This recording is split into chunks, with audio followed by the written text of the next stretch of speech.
जय हिंद दोस्तों, स्वागत है आपका हमारे YouTube channel Allen geography UGC NET JRF में। फ्रेंड्स, जैसा कि आप जानते हैं हम लोग पढ़े क्लाइमेटोलॉजी और क्लाइमेटोलॉजी में लास्ट क्लास में हमने डिस्कस किया था classification of climate according to Thornthwaite. ठीक है, उसी क्रम में आज हम लोग एक लास्ट टॉपिक जो है क्लाइमेटोलॉजी का, ये बहुत ही इंपॉर्टेंट टॉपिक है, इसलिए इसको हम दो भागों में बांटकर इसको देखेंगे।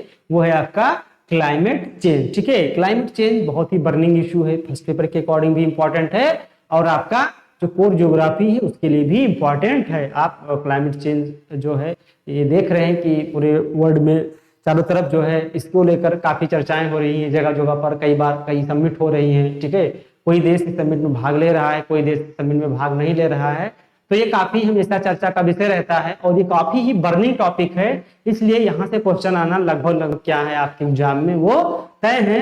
कुछ लोगों को लगता है कि यहाँ से जो क्वेश्चन आएंगे अब वो केवल क्या है कि जो थ्योरी वाले हैं या कंसेप्ट वाले हैं, केवल इसी की बात नहीं है, बल्कि अब आपको पता है कि कोर ज्योग्राफी में 10 क्वेश्चन जो हैं वो आपके पैराग्राफ से पूछे जाते हैं। कोई भी बर्निंग इशू है जो क्लाइमेट चेंज से रिलेटेड है, उससे रिलेटेड आपको जो है जो पूछा जा रहा है पैराग्राफ के क्वेश्चन वो आपसे पूछा जा सकता है। तो इसलिए आपको इसको बहुत ही अच्छे से क्या करना है, समझना है। ठीक है, देखिए जैसा कि फिगर में आपको दिख रहा होगा, एक तरफ दिखाया गया है पूरे अर्थ को जिसमें अर्थ हरा भरा है, दूसरी तरफ क्या दिखाया गया है कि जैसा लग रहा है कि ये बर्न हो रहा है, जल रहा है। तो आप इस तस्वीर से समझ सकते हैं कि क्लाइमेट चेंज क्या इशू है। ठीक है, तो आइए हम लोग इसको अच्छे से समझते हैं कि ये क्या है आपका जलवायु परिवर्तन।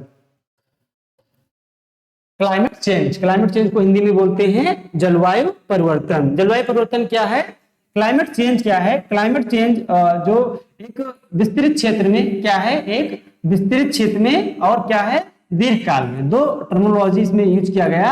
एक क्या है, एक लॉन्ग एरिया है और उसमें दूसरा क्या है, लॉन्ग पीरियड है। यानी एक विस्तृत क्षेत्र में लॉन्ग पीरियड में जो आपके एटमॉस्फेरिक कंडीशंस हैं, कौन कौन से कंडीशंस, जैसे आपके टेम्परेचर हो गया, ठीक है, आपका क्या हो गया जो है प्रेसिपिटेशन हो गया, आपकी जो विंड है एटसेट्रा, ठीक है, जो आपका प्रेशर है। यानी दीर्घकाल में एक विस्तृत क्षेत्र में जो आपके यहाँ की क्लाइमेटिक कंडीशंस हैं, जैसे तापमान जो हो गया, आर्द्रता हो गया, ठीक है, वायुदाब हो गया, वायु हो गया, इन क्लाइमेटिक कंडीशंस में क्या हो गया, परिवर्तन को क्या बोला जाता है, जलवायु परिवर्तन बोला जाता है। ठीक है, यानी अगर इन जो वायुमंडलीय दशाएं हैं, जो क्लाइमेट के जो एलिमेंट्स हैं, उस एलिमेंट्स में चाहे टेम्परेचर की बात किया जाए, प्रेसिपिटेशन की बात किया जाए या आपका बात किया जाए जो है विंड पैटर्न की, इस समय जब चेंज आता है, ठीक है, एक विस्तृत क्षेत्र में, एक लॉन्ग टर्म में, तो उसी को बोला जाता है क्लाइमेट चेंज, जलवायु परिवर्तन बोला जाता है। ठीक है, अब ये रहा आपका जलवायु परिवर्तन का सामान्य डिफिनीशन। ठीक है, एक लेमैन लैंग्वेज में। तो जो जलवायु परिवर्तन है, जनरली हम लोग क्या करते हैं कि जलवायु परिवर्तन को ये समझ लेते हैं कि जलवायु परिवर्तन का मतलब क्या हो रहा है, ग्लोबल वार्मिंग को ही हम लोग जलवायु जो है समझ लेते हैं। तो केवल ग्लोबल वार्मिंग ही आपका जलवायु परिवर्तन नहीं, ये बहुत ही क्या है संकुचित विचार होगा यदि आप कहते हैं कि जलवायु परिवर्तन का मतलब क्या हो रहा है कि केवल ग्लोबल वार्मिंग है। जो आपका क्लाइमेट चेंज है, क्लाइमेट चेंज में दो एस्पेक्ट शामिल हैं, या तो आपका जो क्लाइमेट है वो जो है वार्म हो सकता है, पूरी तरीके से जो है हॉट हो सकता है, गर्म हो सकता है, या तो क्या हो सकता है, कूल हो सकता है। इन दोनों स्थितियों को क्या बोला जाएगा, क्लाइमेट चेंज की संज्ञा दी जाती है। अगर आपसे एग्जाम में पूछा जाता है तो आपको दोनों लगाना है। यदि आपकी पृथ्वी का जो एवरेज टेम्परेचर है 15 डिग्री सेंटीग्रेड, इससे बढ़ता है तापमान, तो भी आपका वो कंडीशंस बताएगा आपके जो है क्लाइमेट चेंज के। लेकिन किसी कारणवश अगर टेम्परेचर कम हो जाता है तो वो भी क्या बताएगा, आपका क्लाइमेट चेंज बताएगा। ठीक है, तो दोनों स्थितियां क्लाइमेट चेंज में शामिल होती हैं। हम आगे अगले वीडियो में देखेंगे कि पूरी दुनिया में कहां कहां कौन कौन से क्लाइमेट चेंज हुए हैं और उसके हमें क्या जो है कॉन्सिक्वेंसेस देखने को मिले हुए हैं। तो ये है आपका क्लाइमेट चेंज के बारे में। ठीक है, क्लाइमेटोक्रोनोलॉजी क्या है कि जो क्लाइमेट चेंज होता है उसका अगर हम एक ऐतिहासिक सीक्वेंस में क्या करते हैं, स्टडी करते हैं, अध्ययन करते हैं, तो उसको बोलते हैं क्लाइमोक्रोनोलॉजी, जलवायु वृक्ष कालान क्रम। ठीक है, एक बहुत बड़े विद्वान हुए जेई हॉब्स। ठीक है, जेई हॉब्स ने क्या बोला, 1980 में क्लाइमेट चेंज के बारे में एक स्टेटमेंट दिया। इनका स्टेटमेंट बहुत ही इंपॉर्टेंट है, ये आने वाले किसी भी कम्पिटिटिव एग्जाम में, विशेषकर आपके जो यूजीसी है उसमें भी इनके स्टेटमेंट को पूछा जा सकता है। बहुत ही अच्छी स्टेटमेंट की। ठीक है, तो बहुत ही अच्छा स्टेटमेंट है। तो इन्होंने ये बताया कि the world's climate have changed in the past, यानी जो विश्व की जलवायु पास्ट में क्या हुई है, चेंज हुई है, यानी भूतकाल में विश्व की जलवायु में परिवर्तन हुए हैं, आर चेंजिंग नाउ, और अब भी परिवर्तन हो रहे हैं, and there is every reason to expect that they will change in future, और इसमें कोई दो राय नहीं है कि भविष्य में भी जलवायु में क्या होंगे, परिवर्तन होंगे। अर्थात इनका कहने का मतलब यह था कि वर्तमान भूतकाल में भी क्या हुए हैं, यानी जो समय बीत गया उसमें भी जलवायु परिवर्तन हुए हैं, वर्तमान में हो रहे हैं, और भविष्य में भी क्या होंगे, जलवायु परिवर्तन होंगे, इसमें कोई दो राय नहीं है। अर्थात इन्होंने बताने का प्रयास किया कि जो जलवायु परिवर्तन है वो एक क्या है, रियलिटी है, वास्तविकता है, आप इससे बच नहीं सकते हैं। बस अंतर ये आ गया है कि जलवायु परिवर्तन में दो कारक होते हैं, एक आपका मैन मेड होता है, एक नेचुरल होता है। तो जो नेचुरल कारणों से जलवायु परिवर्तन होता है उसका जो पीरियड है बहुत ही लंबा है, लेकिन मानव क्या कर रहा है, उसको अल्टर्स कर रहा है, तेज कर रहा है, यानी जो पीरियड बहुत लंबा है जलवायु परिवर्तन का उसको क्या कर दे रहा है, वो कम कर दे रहा है, यानी बहुत कम ही समय में जलवायु परिवर्तन के असर हमको देखने को मिल रहे हैं, जिसका कारण केवल एक है, वो क्या है, आपका आर्थिक मानव है, आपका जो है पैसों का भूखा प्यासा मानव है। ठीक है, तो और आपको समझ में आ गया होगा कि जलवायु परिवर्तन अकॉर्डिंग टू जेई हॉब्स के अकॉर्डिंग क्या है, एक रियलिटी है, आप इससे बच नहीं सकते हैं, आप इसको रोक नहीं सकते हैं, क्योंकि एक नेचुरल फिनोमिना है, लेकिन ह्यूमन अपनी जो है अनसाइंटिफिक गतिविधियों के कारण वो कोई भी कार्य कर रहा है तो बस उसको क्या है, विकास दिखता है, और वो भी उसमें क्या है कि वर्तमान के संदर्भ में देखता है कि उसको प्रेजेंट टाइम में अगर प्रॉफिट हो रहा है तो वो भविष्य को क्या कर रहा है, जो है उसको बलि चढ़ाने पे आमदा है, इसको कोई परवाह नहीं है कि हम प्रेजेंट टाइम में जो काम कर रहे हैं उसका फल हमें फ्यूचर को क्या करना पड़ेगा, हमारे आने वाली जनरेशन को भुगतना पड़ेगा। ठीक है, तो ये है आपका जेई हम्स के द्वारा दी गई डिफिनीशन। एक पॉइंट टर्मिनोलॉजी और है, रेट ऑफ क्लाइमेट चेंज, यानी जलवायु परिवर्तन की दर क्या होती है। तो जलवायु परिवर्तन के दर का मतलब ये हुआ कि जो जलवायु को परिवर्तन करने वाले फैक्टर हैं उसमें कितना तेजी के साथ चेंज हो रहा है, जितना तेजी के साथ चेंज होगा उतना ही जलवायु परिवर्तन की जो दर होगी, वो जो चेंज की वो क्या होगी, ज्यादा होगी। ठीक है, तो उसी को क्या बोला जाता है, रेट ऑफ क्लाइमेट चेंज। ठीक है, जैसे तापमान है, अब तापमान बहुत तेजी के साथ बढ़ रहा है, दर क्या हो गया, तेज हो गया, तापमान बहुत तेजी के साथ घट रहा है तो आपके जलवायु परिवर्तन की दर क्या हो गई, कम हो गई। तो एक इस पे डिपेंड करता है उसको तेज या कम करने वाले फैक्टर पे, चाहे बात करें टेम्परेचर की, चाहे बात करें प्रेसिपिटेशन की। ऐसा नहीं है कि केवल तापमान के कारण ही जलवायु परिवर्तन होता है, यानी जो भी क्लाइमेट के फैक्टर हैं, क्योंकि जो क्लाइमेट है, ठीक है, climate is the function of, किसका फंक्शन है, आपका टेम्परेचर का फंक्शन है, प्रेसिपिटेशन का फंक्शन है, विंड का फंक्शन है, प्रेशर का फंक्शन है, एटसेट्रा। आप इसको एक फार्मूले के रूप में भी क्या कर सकते हैं, लिख सकते हैं। अब अगर इसमें परिवर्तन होता है तो इसमें क्या होगा, परिवर्तन होगा, इसमें कोई दो राय नहीं, इसलिए बोला जाता है कि climate is the function of, जो भी आपको बताया गया है। ठीक है, तो ये रहा आपका क्लाइमेट चेंज के बारे में जनरल नॉलेज। ठीक है, अब इसके आगे हम लोग बात करते हैं कि जो विश्व में जलवायु परिवर्तन हुए हैं वो उसके जो है क्या है, इंडिकेटर्स कौन कौन से हैं, कैसे हम लोग ये पता पाए कि आज जो जलवायु परिवर्तन ठीक है, लेकिन इसके पहले भी जलवायु परिवर्तन हुए हैं कि नहीं हुए हैं। इसमें भी एक क्वेश्चन आपसे यूजी में पूछा, यूजीसी के द्वारा पूछा जाता है, तो आइए इसको हम लोग क्या करते हैं, अच्छे से देखते हैं। ठीक है, पहला जो आपका इंडिकेटर्स है, यानी जलवायु परिवर्तन के क्या है, इंडिकेटर्स के मतलब हुआ संकेतक, यानी कौन से इंडिकेटर्स हैं जिससे जो क्लाइमेटोलॉजिस्ट होते हैं, हम और आप हैं, उससे पता कर सकते हैं कि नहीं, देखिए कि जो आपका पास्ट है उसमें जलवायु परिवर्तन क्या है, हुए हैं, ये कोई क्या है, जो है झूठी बात नहीं है। तो पहला है बायोलॉजिकल इंडिकेटर्स, यानी जो जीव जंतु से संबंधित हैं, ठीक है, उससे संबंधित क्या है, संकेतक कौन कौन से हैं। तो बायोलॉजिकल इंडिकेटर्स में जो जैविकीय संकेतक हैं उसमें दो चीजों को लिया जाता है, एक फ्लोरल लिया जाता है और एक फॉनल लिया जाता है। फ्लोरल का मतलब क्या हुआ, जो पेड़ पौधे हो गए, और फॉनल का मतलब क्या हो गया, जो जीव जंतु हो गए। ठीक है, फ्लोरल का मतलब हो गया जैसे फॉसिल्स। फॉसिल्स से कैसे आपके क्या पता करते हैं, यानी जो जीवाश्म है, जीवाश्म भी आप पता कर सकते हैं कि जलवायु परिवर्तन हुए हैं कि नहीं हुए हैं। ठीक है, जैसे जीवाश्म से क्या पता चलता है कि कोई जीव की आयु पता चल सकती है, जैसे प्रेजेंट टाइम में डायनासोर की बात किया जाए। ठीक है, तो अगर कहीं पर डायनासोर के फॉसिल्स मिलते हैं तो उस फॉसिल से पता किया जा सकता है कि ये जीव कितना बड़ा रहा होगा। ठीक है, ये जीव किस काल में रहा होगा। तो उस फॉसिल से क्या हम पता कर सकते हैं कि जब वो जीव अगर इस धरती पे रहा होगा तो उस समय यहाँ की क्लाइमेटिक कंडीशंस कैसी रही होंगी। तो इससे पता चल गया, मान लीजिए पता चल गया कि डायनासोर कोई ऐसा डायनासोर था कि जो उसका काल था वो हिमयुग था, यानी जब वो था धरती पे तो उस समय पूरा जो धरती थी वो हिम से आच्छादित थी। तो आज क्या है, आज वो हिमयुक्त है पूरी धरती। तो इससे हमने कि आज के लाखों सालों पहले जो हमारी धरती का तापमान था बहुत कम था, यानी उस समय क्या था, हिमयुग था। तो भविष्य में भी क्या हो सकता है, हिमयुग हो सकता है। तो इस प्रकार इससे हमें क्या पता चल सकता है, जलवायु परिवर्तन की क्या होगी, इंडिकेटर्स हो।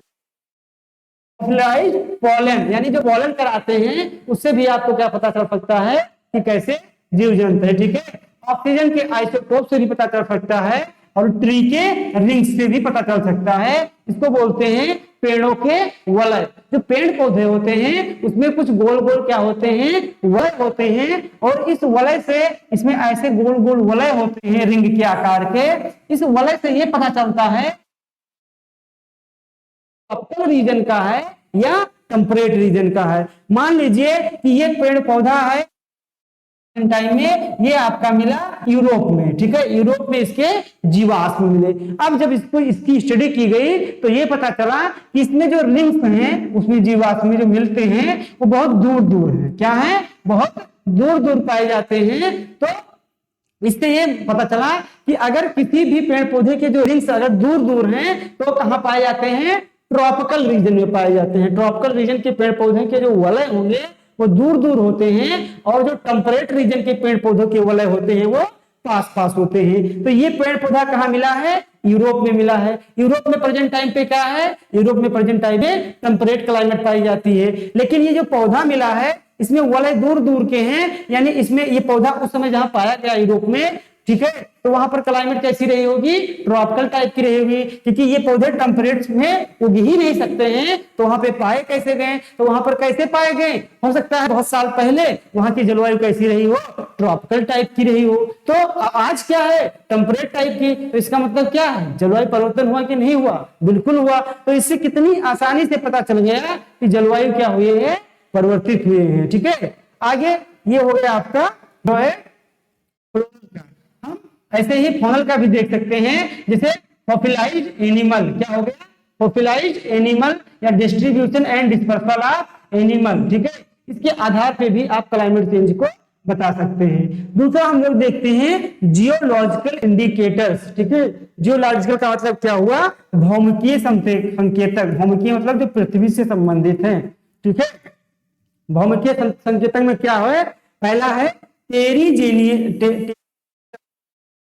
टेरिजेनियस है, यानी स्थलीय जो है संकेतक कौन कौन से हैं, और कौन कौन से मरीन डिपॉजिट्स, यानी सागरों में पाए जाने वाले जो आपके जीवाश्म है उसमें क्या जो है संकेतक का काम करते हैं। तो टेरिजेनियस क्या है, पहला है आपका बारुआ डिपॉजिट्स। ठीक है, बारुआ क्या होता है, बारुआ डिपॉजिट्स क्या होते हैं, आइए इसको हम लोग समझते हैं। बारुआ डिपॉजिट साधारण भाषा में अगर देखा जाए तो ये मान लीजिए कोई क्या है, लेक है। ठीक है, अब इस लेक में आसपास के जो नदियों द्वारा लाए गए अवसाद हैं, जो भी इसमें धूल कण हैं, जो भी इसमें जो है हिम के टुकड़े हैं या किसी भी के टुकड़े हैं, वो जमा होते रहते हैं, जमा होते रहते हैं।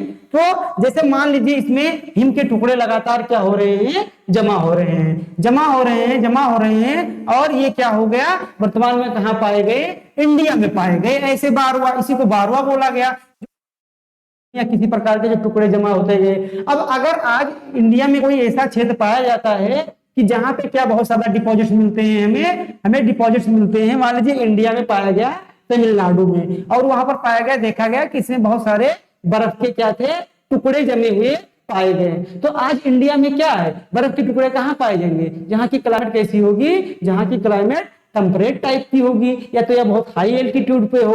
लेकिन तमिलनाडु में ऐसा कुछ नहीं है। तो इसका मतलब क्या हुआ कि तमिलनाडु में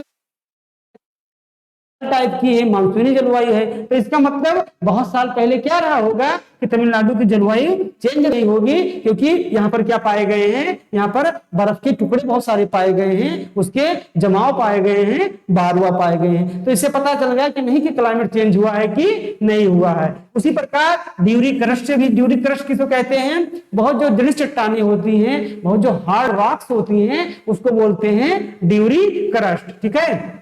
एक है आपका इवेपोराइट डिपॉजिट्स। इवेपोराइट से कैसे पता चल सकता है कि क्लाइमेट चेंज हुआ है। इवेपोराइट डिपॉजिट्स का मतलब हुआ नमक के निक्षेप। ठीक है।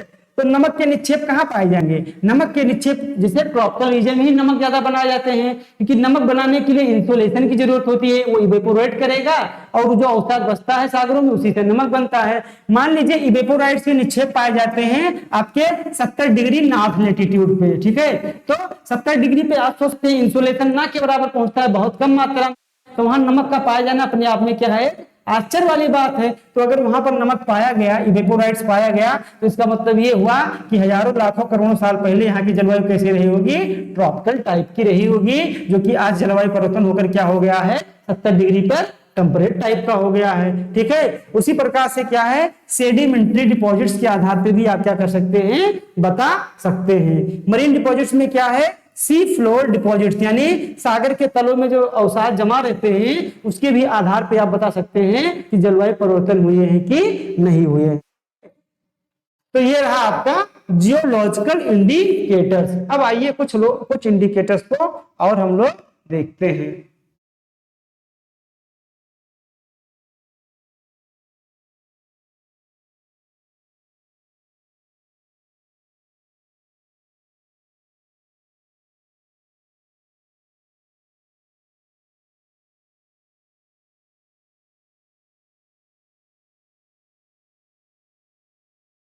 चलिए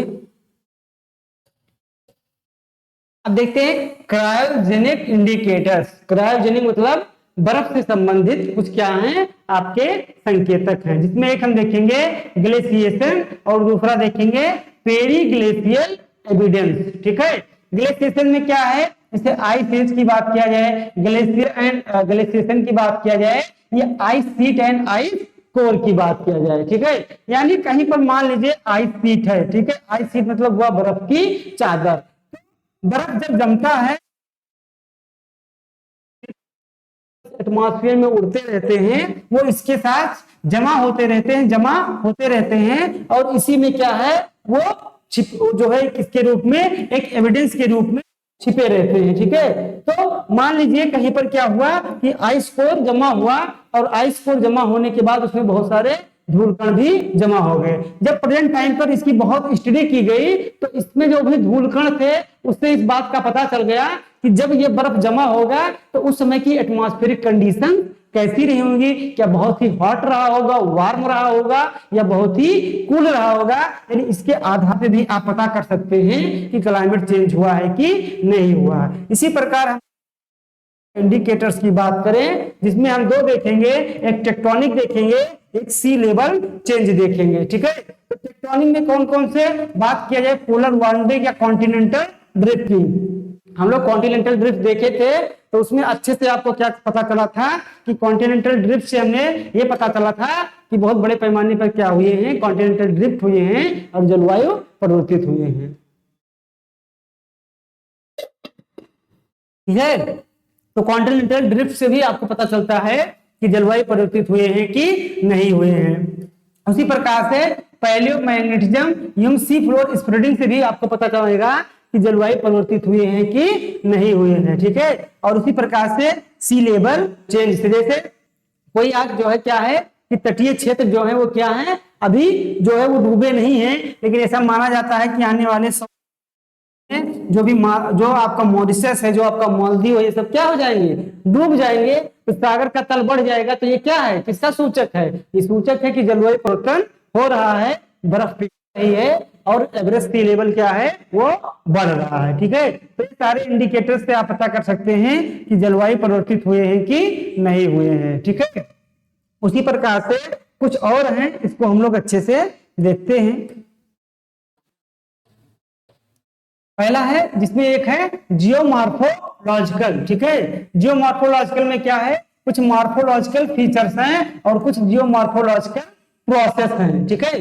जियोमॉर्फोलॉजिकल का मतलब क्या हुआ, कुछ भू आकृतिक जो है क्या है, संकेतक हैं। जिसमें पहला है मॉर्फोलॉजिकल फीचर्स, कुछ मॉर्फोलॉजी है जिसके आधार पर भी आप बता सकते हैं परिवर्तन हुए हैं कि नहीं हुए हैं। जैसे इरेटिक्स की बात किया जाए, सैंड ड्यून्स की बात किया जाए, रिवर ट्रेस की बात किया जाए, ड्यूरी करस्ट की बात किया जाए, पीडमोंट्स या टॉर्स की बात किया जाए, ठीक है। जैसे मान लीजिए हम सैंड ड्यून्स की बात करते हैं। सैंड ड्यून्स आप जानते हैं कि कहां पर बनते हैं, जहां पर बहुत ही ड्राई क्लाइमेट होती है, मरुस्थलीय क्षेत्र होता है। अब मान लीजिए प्रेजेंट टाइम में आपको यूरोप में सैंड ड्यून्स देखने को मिल रहे हैं, ठीक है। तो आपको पता है कि जो सैंड ड्यून्स बनते हैं वो किस क्लाइमेटिक कंडीशन में बनते हैं, बहुत ही ड्राई क्लाइमेटिक कंडीशन में बनते हैं। लेकिन आपका है यूरोप की क्लाइमेट इतनी ड्राई तो है नहीं। तो इससे क्या पता चला, इससे ये पता चला कि भविष्य में भूत में यहाँ की जलवायु कैसी रही होगी, ड्राई रही होगी। ठीक उसी प्रकार से जैसे बहुत ज्यादा दिन की ना बात किया जाए 326 ईसा पूर्व के, आज से 326 ईसा पूर्व के जब सिकंदर ने भारत पे आक्रमण किया था, उस समय जो आपका राजस्थान का आप थार डेजर्ट देखते हैं वो कैसा था, वो हरा भरा था, थे जंगल थे। वो बहुत सारे लेखकों ने इसका उल्लेख किया है, जो उस कंटेम्परेरी काल के राइटर हैं, ठीक है, जो भी चीजें लिखे थे। जैसे आप बात करें कि चाणक्य की क्या है, कि जो चाणक्य की जो पुस्तक है, ठीक है, उस पुस्तक में भी आप आराम से पा जाएंगे, और मेगास्थनीज की किसमें पा जाएंगे, इंडिका में भी पा जाएंगे, ठीक है। जो चाणक्य की अर्थशास्त्र है उसमें भी पा जाएंगे। इन सारे किताबों में इस बात का उल्लेख है ने आक्रमण किया था तो उस समय जो थार का मरुस्थल था वो पूरी तरीके से हरा भरा जंगलों से आच्छादित था। लेकिन वर्तमान में क्या है, पूरा का पूरा वो मरुस्थल हो गया है। तो ये क्लाइमेट चेंज का क्या है, एक अच्छा सा उदाहरण है। तो इससे जितने भी यहाँ पर आप बातें, चाहे वो ड्यूरी क्रस्ट की हो, चाहे वो रिवर ट्रेस की हो, सैंड ड्यून्स की हो या टार्स की हो, इनकी बनने की अपनी अपनी विशेषताएं हैं, अपना अपना क्लाइमेटिक क्षेत्र है। अगर प्रेजेंट टाइम में उन क्लाइमेटिक क्षेत्र से इतर अगर किसी क्षेत्र में ये पाए जाते हैं तो इसका साफ अर्थ यही हुआ कि वर्तमान में तो इनकी जलवायु ऐसी है, इस आधार पर जो प्रीवियस की जलवायु थी वो कैसी थी इसका आप अच्छे से अंदाजा लगा सकते हैं। उसी प्रकार से आपका होगा जियोमॉर्फोलॉजिकल प्रोसेस। जियोमॉर्फोलॉजिकल प्रोसेस जैसे 6 आपके हैं, रिवर हैं, ठीक है, आपके ग्लेशियर हैं, आपके पेरी ग्लेशियर हैं, ऐसे ऐसे बहुत से क्या हैं, प्रोसेस हैं। तो इसका क्या है, क्लाइमेटिक कंडीशंस होती है। जैसे अगर आप रिवर की बात करें तो रिवर ज्यादा से ज्यादा जो आपका है वहां पर जो प्रोसेस है रिवर का होता है, जो ड्राई एरिया होता है वहां पर विंड का प्रोसेस ज्यादा जो है काम करता है। तो इस आधार पर भी आप बता सकते हैं कि जलवायु परिवर्तित हुए हैं कि नहीं हुए हैं। इसी प्रकार से कुछ क्या है आपके हिस्टोरिकल क्या है, जो है इंडिकेटर्स है, जैसे कहीं पर फ्लड है, ड्राउट है या माइग्रेशन हो रहा है मैन, तो इसमें भी आप बता सकते हैं कि उस एरिया में जलवायु परिवर्तन हुए हैं कि नहीं हुए हैं, या हो रहे हैं कि नहीं हो रहे हैं। जैसे प्रेजेंट टाइम में अफ्रीका के बहुत सारे कंट्री ऐसे हैं जो सूखे के बहुत ही भयावह स्थिति से गुजर रहे हैं। आप पर डे न्यूज में देखते होंगे। इथोपिया वाला रीजन की बात किया जाए, या बहुत सारे ऐसे कंट्री हैं आपके अफ्रीका में जहां पे बहुत ही सीवियर ड्राउट की कंडीशन आ गई है, लोग माइग्रेट कर रहे हैं। तो इस ड्राउट के आधार पर भी आप तय कर सकते हैं कि इस एरिया में क्या हो रहा है, क्लाइमेटिक चेंज जैसी कुछ स्थिति बन रही है, जो क्या है फ्यूचर में बहुत ही भयावह होने वाला है। तो जितने भी इंडिकेटर्स आपको बताए गए हैं, आपके एग्जाम में आपसे ऐसे पूछा जाएगा कि जो आपको 4-5 विकल्प दे दिया जाएगा, पूछा जाएगा कि कौन सा जियोमॉर्फोलॉजिकल इंडिकेटर्स है कि नहीं है, कौन सा हिस्टोरिकल है, कौन सा क्रायोजेनिक है, ठीक है, कौन सा जो है फ्लोरल है, कौन सा फॉनल है, इस यानी बायोलॉजिकल इंडिकेटर्स कौन सा है। ऐसे ही एग्जाम में आपके एक प्रश्न आपको दिए जाएंगे और आइडेंटिफाई करने के लिए कहा जाएगा कि कौन सा ये आपका बायोलॉजिकल है या कौन सा आपका क्या है, जियोमॉर्फोलॉजिकल है। तो ये सारे रहे आपके क्लाइमेट के इंडिकेटर्स। अब आइए हम लोग बात करते हैं कुछ क्लाइमेट की थियरी की बात करते हैं, जो ये किसका बात करता है कि जलवायु परिवर्तन हो रहे हैं या जलवायु परिवर्तन नहीं हो रहे हैं, ठीक है। तो आइए इसको हम लोग देखते हैं।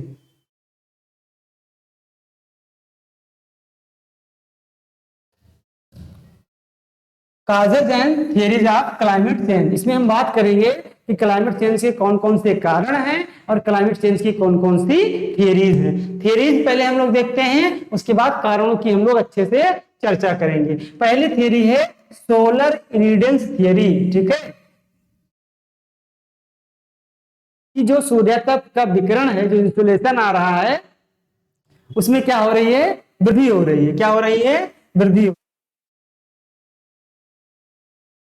सोलर इरिडेंस थियरी ये कहता है कि जो आपका सन से आने वाला, ठीक है, ये हो गया आपका प्यारा सन, तो इससे जो इंसुलेशन है ये हजारों वर्षों बाद क्या होता है कि इस इंसुलेशन की मात्रा, जो क्वांटिटी होती है, वो क्या हो जाता है, इंक्रीज हो जाता है। ठीक है, जब ये इंक्रीज हो जाएगा तो इस अर्थ को ज्यादा इंसुलेशन मिलेगा, और ज्यादा इंसुलेशन मिलने के कारण क्या होगा कि अर्थ का जो एवरेज टेम्परेचर है वो बढ़ जाएगा, जलवायु क्या हो जाएगी, गर्म हो जाएगी, और इस प्रकार ये स्थिति किसको पैदा करेगी, लॉन्ग टर्म में जाके क्लाइमेट चेंज के ऊपर जो है क्या करेगी, जो है बतलाएगी, क्लाइमेट चेंज को लाएगी। तो सोलर इरिडेंस थ्योरी में क्या बताया गया कि इंसुलेशन की मात्रा बढ़ जाती है। ये रही आपकी पहली थ्योरी। दूसरा क्या है, सिम्पसन थ्योरी। सिम्पसन थ्योरी किसने दिया था, सिम्पसन महोदय ने दिया था। सिम्पसन महोदय ने ये बताया कि जो भाई साहब आप सोलर इरिडेंस में बताया गया है वो पूर्णतया सत्य नहीं है, बल्कि क्या है, अर्ध सत्य है। इन्होंने बताया कि हजारों वर्षों में केवल क्लाइमेट चेंज इसलिए नहीं हो रहा है कि इंसुलेशन की मात्रा बढ़ जा रही है। इन्होंने भी यही बात कही कि हजारों वर्षों में, कुछ वर्षों में क्या होगा कि जो इंसुलेशन की मात्रा होती है वो क्या हो जाती है, बढ़ जाती है।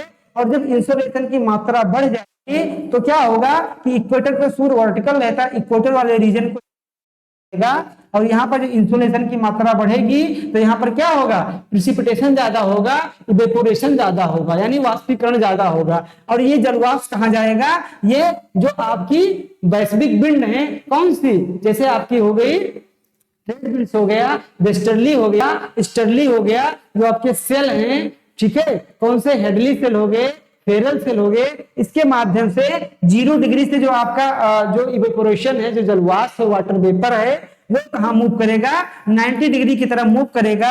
ठीक है, क्योंकि बैलेंस बनाना है, हमने पढ़ा था इसको कि इन्हीं हवाओं के माध्यम से ये मूव करेगा। तो आपका जो वाटर वेपर है, ये वाटर वेपर यही जो है हाई लेटीट्यूड पे जाएगा, तो हाई लेटीट्यूड में तापमान कम है, तो यहाँ पर कैसी वर्षा होगी, यहाँ पर आइस के फॉर्म में वर्षा होगी, यानी 0 डिग्री के वाटर की मात्रा बढ़ेगी लगातार। और इधर क्या होगा, जो आपका 90 डिग्री है, उधर क्या होगा कि जो आइस सीट है, आइस सीट क्या होंगे, बढ़ेंगे। ठीक है, क्या होंगे, बढ़ेंगे। और इस प्रकार क्या होगा कि एक क्लाइमेट चेंज आपको देखने को मिलेगा। दूसरी तरफ इन्होंने ये बताया कि हजारों वर्षों में ये बढ़ते ही नहीं है, बल्कि जो इंसुलेशन आता है कम भी होती है। जब इंसुलेशन की मात्रा आपकी क्या होगी, कम हो जाएगी, तो होगा क्या कि 0 डिग्री को तापमान कम मिलेगा, जिसके कारण इवेपोरेशन कम होगा, हवा ड्राई रहेगी, और ये हवा 90 डिग्री की तरफ जब ट्रांसफर होगी तो यहाँ पर जो ग्लेशियर है इसको क्या करा देगी, मेल्ट करा देगी। क्या करा देगी, मेल्ट करा देगी, और इस प्रकार समुद्र का जलस्तर बढ़ेगा। यानी इंसुलेशन की मात्रा बढ़ने के कारण भी क्लाइमेट चेंज हो सकता है, और इंसुलेशन की मात्रा कम होने के कारण भी क्लाइमेट आपका क्या हो सकता है, चेंज हो सकता है। ये बातें किसने बताई, सिम्पसन थ्योरी ने इसको बताया, सिम्पसन महोदय ने इसके बारे में चर्चा की। ठीक है, अब इसके आगे हम लोग देखते हैं, इसके आगे क्या है, सन स्पॉट थ्योरी। ठीक है, सन स्पॉट थ्योरी ये आपका है प्यारा सन, और इसमें जो ब्लैक ब्लैक आपको क्या दिखाई देते हैं, स्पॉट दिखाई देते हैं, इसी को बोला जाता है सन स्पॉट, जो कि क्या होते हैं, ये काले स्पॉट होते हैं, बहुत ही ठंडे होते हैं, बहुत ही क्या होते हैं, कोल्ड होते हैं। तो सन स्पॉट थ्योरी क्या कहता है, सन स्पॉट थ्योरी कहता है कि जो इस पे सन स्पॉट पाए जाते हैं, इसका एक साइकिल होता है, कितने वर्षों का, 11 वर्षों का। 11 वर्षों में 5.5 वर्ष यानी 5.5 ईयर इनकी मात्रा बढ़ती है, और 5.5 ईयर में इनकी मात्रा क्या होती है, कम होती है। जब 5.5 वर्षों में सन स्पॉट बढ़ेंगे तो इंसोलेशन की मात्रा बढ़ जाती है, और जब 5.5 वर्षों में इनके घटेंगे तो इंसोलेशन की मात्रा क्या हो जाती है, घट जाती है। जब इंसोलेशन मात्रा बढ़ेगी तो पृथ्वी पे क्या होगा, वार्मिंग होगा, और जब इंसोलेशन की मात्रा कम हो जाएगी तो धरती पे क्या होगी, कूलिंग होगी, और ये वार्मिंग और कूलिंग भी क्या है, आपका क्लाइमेट चेंज है। तो सन स्पॉट थ्योरी क्या कहता है, आप अच्छे से इसको समझ गए होंगे। ठीक है, अगली थ्योरी है एटमॉस्फेरिक डस्ट हाइपोथेसिस, वायुमंडलीय धूल परिकल्पना। वायुमंडलीय धूल परिकल्पना का आइए इसको हम लोग अच्छे से देखते हैं। वायुमंडलीय धूल परिकल्पना ये कहता है कि हमारे एटमॉस्फेयर में डस्ट पार्टिकल पाए जाते हैं, आप लोगों ने एटमॉस्फेयर के चैप्टर में देखा था। फिर इन्होंने ये बताया कि अगर आपके वॉल्केनिक इरप्शन जो होता है, तो वॉल्केनिक इरप्शन के कारण वॉल्केनो से निकलने वाले जो धूल कण है, राख के कण है, वो पूरी तरीके से आपके एटमॉस्फेयर में क्या कर देते हैं, छा जाते हैं, और जो भी इंसोलेशन आता है उसे क्या करते हैं, वापस कर देते हैं। जब इंसोलेशन को वापस कर देते हैं, धरातल पे आता ही नहीं है, तो धरातल का जो टेम्परेचर है वो धीरे धीरे क्या हो जाता है, डाउन हो जाता है, और इस पृथ्वी किस ओर जाने लगती है, पृथ्वी कूलिंग की तरफ जाने लगती है। और जब कूलिंग की तरफ जाने लगती है तो उसी को क्या कहा जाता है, क्लाइमेट चेंज कहा जाता है। एक उदाहरण इनसे बताया गया कि 1815 में एक ज्वालामुखी था टुम्बोरो। ठीक है, टुम्बोरो ज्वालामुखी जो कि कैरिबियन द्वीप के आसपास है, आप लोग इसको देखिएगा एटलस में। तो टुम्बोरो ज्वालामुखी में क्या हुआ था कि एक विस्फोट हुआ था। विस्फोट इतना भयानक था, इतना ज्यादा एटमॉस्फेयर में डस्ट पार्टिकल पहुंच गए थे कि 1816 का जो वर्ष था, बताइए, वॉल्केनिक इरप्शन हुआ, टुम्बोरो ज्वालामुखी उद्गार हुआ, तापमान इतना कम हो गया कि उस वर्ष को क्या घोषित कर दिया गया, ईयर ऑफ विदाउट समर। यानी उस वर्ष ऐसा हुआ कि पृथ्वी का जो एवरेज टेम्परेचर था चूंकि वो क्या हो गया था, कम हो गया था। तो आप देख सकते हैं कि अगर इसी तरीके से हजारों ज्वालामुखी अगर धरातल पे हो जाएं तो पूरे पृथ्वी पे क्या आ जाएगा, क्लाइमेट चेंज जैसी स्थिति बन जाएगी। ठीक है, क्लाइमेट चेंज का मतलब ये भी नहीं है कि पूरे पृथ्वी पर ये घटना हो। अगर बहुत दूर दूर यानी किसी एक कॉन्टिनेंट या एक कॉन्टिनेंट के किसी पार्ट में भी ऐसी घटना होती है, सैकड़ों हजारों किलोमीटर दूर में, तो भी वो क्लाइमेट चेंज आपका माना जाएगा। अगला जो थियरी है कार्बन डाइऑक्साइड थियरी, इसको दिया था गिलबर्ट पास ने 1950 में। इसमें इन्होंने ये बताया था कि अगर एटमॉस्फेयर में आपकी CO2 की मात्रा बढ़ती जाएगी तो क्या होगा, CO2 एक आपका क्या है, ग्रीन हाउस गैस है, जो कि 60 वेव को तो आने देता है, लेकिन जो अर्थ से लॉन्ग वेव का टेरेस्ट्रियल रेडिएशन होता है, उसकी टेरेस्ट्रियल रेडिएशन को क्या करता है, ट्रैप कर लेता है, और इस प्रकार अर्थ का जो एवरेज टेम्परेचर वो क्या होगा, लगातार इंक्रीज करता है, और एक समय बाद ये किसमें परिलक्षित हो जाएगा, क्लाइमेट चेंज के रूप में आपको दिखाई देगा। ठीक है, तो ये था आपका कार्बन डाइऑक्साइड हाइपोथेसिस। इसके आगे कुछ और थियरीज हैं जिसको हम लोग देख लेते हैं। ये बहुत ही इंपॉर्टेंट थियरी है, यहां से भी आपसे क्वेश्चन पूछा जा सकता है। एक है आपका continental drift and polar warming. हम लोग कॉन्टिनेंटल ड्रिफ्ट में इसको देख चुके हैं कि जैसे इंडिया है, तो इंडिया में क्लाइमेट चेंज कैसे माना जाता है, क्योंकि इंडिया आपके जो कॉन्टिनेंटल ड्रिफ्ट के पहले कहाँ था, दक्षिण अफ्रीका के डरबन के पास था। तो उस समय वहां की क्लाइमेट ठंडी थी, और आज वो क्या हो गया कि ट्रॉपिकल रीजन में आ गया, तो वहां की क्लाइमेट क्या हो गई, चेंज हो गई। ठीक है, अगला क्या है, एस्ट्रोनॉमिकल थियरीज। ठीक है, क्या है, एस्ट्रोनॉमिकल थियरीज। एस्ट्रोनॉमिकल थियरीज का मतलब हुआ एस्ट्रोनॉमिकल यानी खगोलीय सिद्धांत। कुछ खगोलीय सिद्धांत हैं, इसको किसने दिया था, इसमें दो तरीके की थियरी है। एक है इसेंट्रिसिटी ऑफ अर्थ, इसेंट्रिसिटी को हिंदी में बोलते हैं पृथ्वी की उत्केंद्रता। अब आप जो है तय कर लीजिए कि आपको हिंदी आसान लगता है कि इंग्लिश आसान लगता है। ठीक है, तो इसको हम इसेंट्रिसिटी ऑफ अर्थ देखते हैं कि ये क्या है। इसेंट्रिसिटी ऑफ अर्थ का मतलब है, देखिए ये आपका प्यारा सन, क्या है आपका प्यारा सन, और यह क्या है आपकी प्यारी अर्थ, यानी हम लोगों की क्या है माता। ठीक है, तो आप देखिए जो आपका अर्थ है, अर्थ क्या करता है कि सन के चारों ओर ऐसे किस भाग में, अंडाकार जो पथ पर क्या है मूव करता है। ठीक है, क्या करता है, मूव करता रहता है। ये जो मूव करने का जो पाथ है ये बहुत ही सालों में लगभग 2 सैकड़ा, हजार, 10,000, लाख लगभग जो इसके पाथ की डिस्टेंस है वो क्या हो जाती है, चेंज हो जाती है। चेंज का मतलब कभी ये दूर चला आएगा और कभी ये क्या हो जाएगा, पास चला आएगा। ठीक है, जब ये दूर चला जाता है इसका पाथ, तो क्या होता है कि जो है आपको इंसोलेशन कम मिलेगा, और जब नजदीक चला आता है तो इंसोलेशन ज्यादा मिलना स्टार्ट हो जाता है, और जब दूर चला जाएगा तो पूरे अर्थ पे कूलिंग हो जाएगी, और जब पास चलाएगा तो क्या हो जाएगा, वार्मिंग हो जाएगा। और इस प्रकार इसेंट्रिसिटी ऑफ द अर्थ से क्या हो सकता है, क्लाइमेट चेंज की जो है परिलक्षित होता है। आप इसको अच्छे से देख सकते हैं। जब पास में आएगा ज्यादा इंसोलेशन मिलेगा, दूर जाएगा इंसोलेशन कम हो जाएगा। इसको बोलते हैं इसेंट्रिसिटी ऑफ अर्थ। दूसरा है ऑब्लिक्विटी ऑफ अर्थ एक्सिस, यानी जो अर्थ का झुकाव है उसमें भी क्या होता है, चेंज होता है। हम देखते हैं कि जो हमारा अर्थ है ये है आपका अर्थ। ठीक है, तो जो अर्थ है आप देख सकते हैं कितना झुका, 23.5 डिग्री। ठीक है, क्या है, 23.5 डिग्री झुका हुआ है। तो ये जो झुकाव है वो 21 डिग्री से लेकर लगभग 24 डिग्री के बीच में बदलता रहता है। जब ये झुकाव चेंज होता रहता है तो झुकाव के चेंज होने से भी जो पृथ्वी पर इंसोलेशन मिलता है तो किसी भी भाग में ज्यादा और किसी भाग में क्या होता है, कम मिलता है, जिसके कारण भी क्लाइमेट चेंज होता है, और इसे कहा जाता है obliquity of the earth axis. ठीक है, इन दोनों जो बातें थी, इन दोनों बातों को बताया था एक विद्वान थे मिलानकोविच ने इसको बताया था। इसलिए जो ये पहला वाला प्रोसेस है इसेंट्रिसिटी ऑफ द अर्थ, इसको बोला जाता है मिलानकोविच साइकिल। क्या बोला जाता है, मिलानकोविच साइकिल। इसको भी मिलानकोविच साइकिल भी बोला जाता है, क्योंकि ये लगभग 1 साल में 1 लाख सालों में होता है।